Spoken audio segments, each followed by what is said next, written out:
नमस्कार दोस्तों, आपका हमारे चैनल आई ग्रो एप्पल में बहुत बहुत स्वागत है। आज की इस वीडियो में हम आपको सेब की फसल में कैल्शियम की भूमिका के विषय में कुछ महत्वपूर्ण जानकारियां प्रदान करेंगे। हम आपको बताएंगे कि किस प्रकार सेब कैल्शियम फ्रूट की क्वालिटी को इम्प्रूव करने में आपकी मदद करता है। इसके अलावा कैल्शियम की कमी से सेब में कौन कौन सी बीमारियाँ लगती है तथा कैल्शियम की कमी को किस प्रकार से दूर किया जा सकता है, कौन कौन सी स्प्रे करनी चाहिए, किस मात्रा में स्प्रे करनी चाहिए, इन सभी जानकारियों को हम आपको इस वीडियो में विस्तार पूर्वक प्रदान करेंगे। तो आपसे निवेदन है कि इस वीडियो को कृपया अंत तक ज़रूर देखें। तो सबसे पहले बात करते हैं फ्रूट की क्वालिटी को इम्प्रूव करने में कैल्शियम किस प्रकार से आपकी मदद करता है।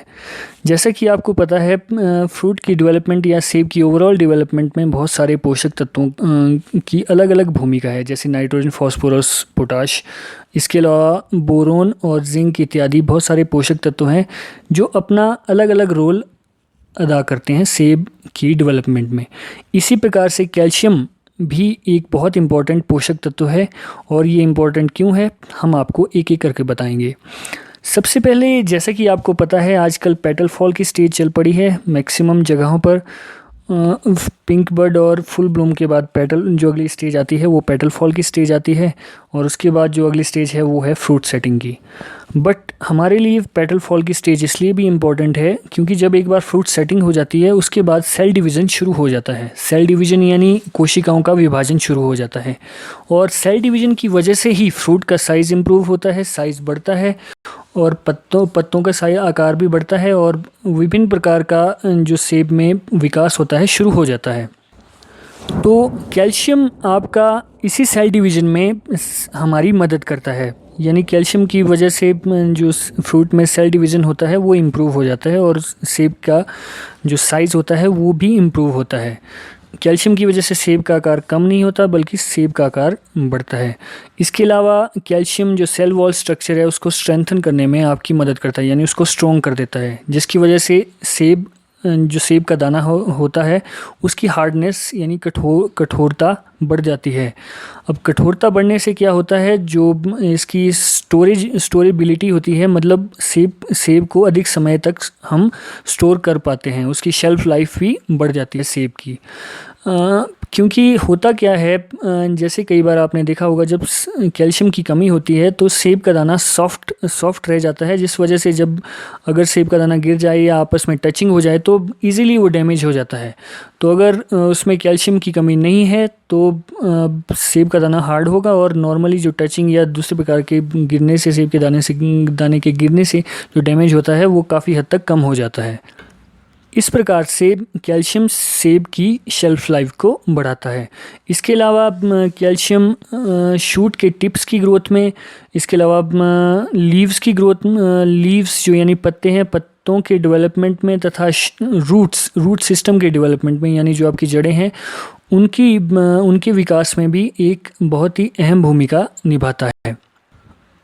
कैल्शियम का एक अहम रोल है सॉइल के पीएच यानी मिट्टी के पीएच को बैलेंस बना के रखना। कई बार क्या होता है, जैसे हम नाइट्रोजन की स्प्रे अधिक कर देते हैं या नाइट्रोजन खाद, यूरिया इत्यादि अधिक डाल देते हैं, उसकी वजह से क्या होता है, सॉइल का जो पीएच होता है, नॉर्मली सेब के लिए 5.5 से लेकर 6.5 का जो सॉइल पीएच है वो आइडियल होता है, जो सही पीएच होता है।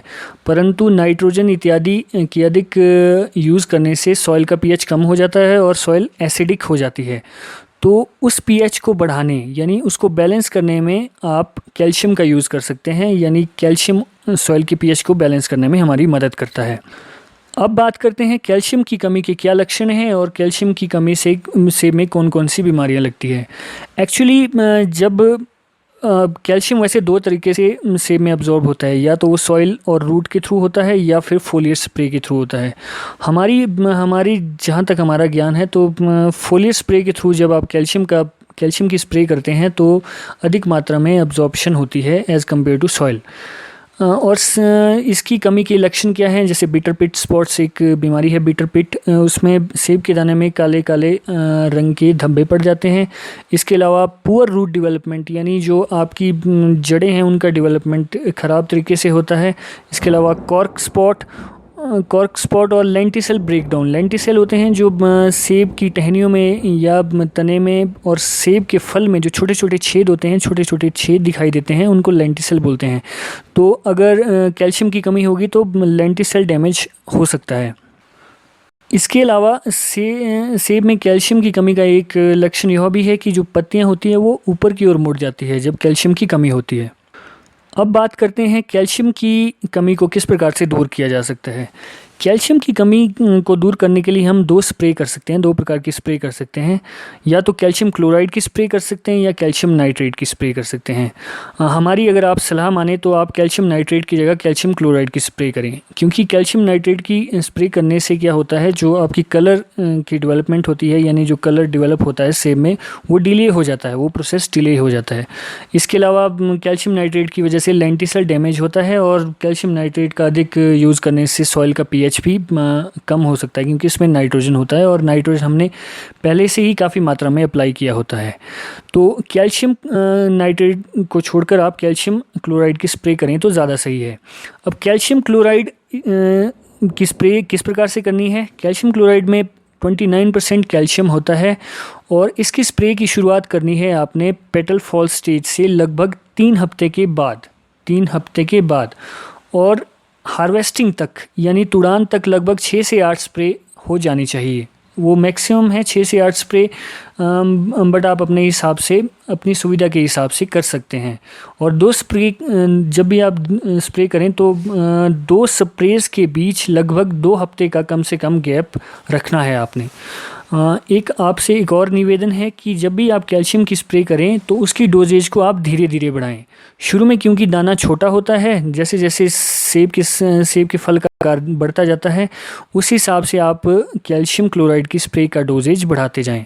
शुरू में आप 400 से 500 ग्राम पर 200 लीटर पानी के ड्रम से शुरू करके धीरे धीरे उसे बढ़ाते हुए 1 किलोग्राम पर 200 लीटर पानी के ड्रम में आप इसका डोजेज अप्लाई कर सकते हैं कैल्शियम क्लोराइड का।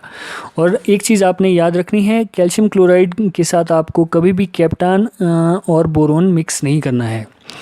तो दोस्तों, आज की इस वीडियो में हमने आपको सेब के विकास में या सेब की फसल में कैल्शियम का क्या रोल है, कैल्शियम की क्या भूमिका है, इसके विषय में विस्तार पूर्वक जानकारियाँ प्रदान की। अगर आपको ये वीडियो अच्छी लगी तो इस वीडियो को कृपया लाइक ज़रूर कर दें और बागवानी से संबंधित ऐसी ही वीडियो अगर आप आगे भी देखना चाहते हैं तो हमारे चैनल iGrow Apple को ज़रूर सब्सक्राइब कर लें। धन्यवाद।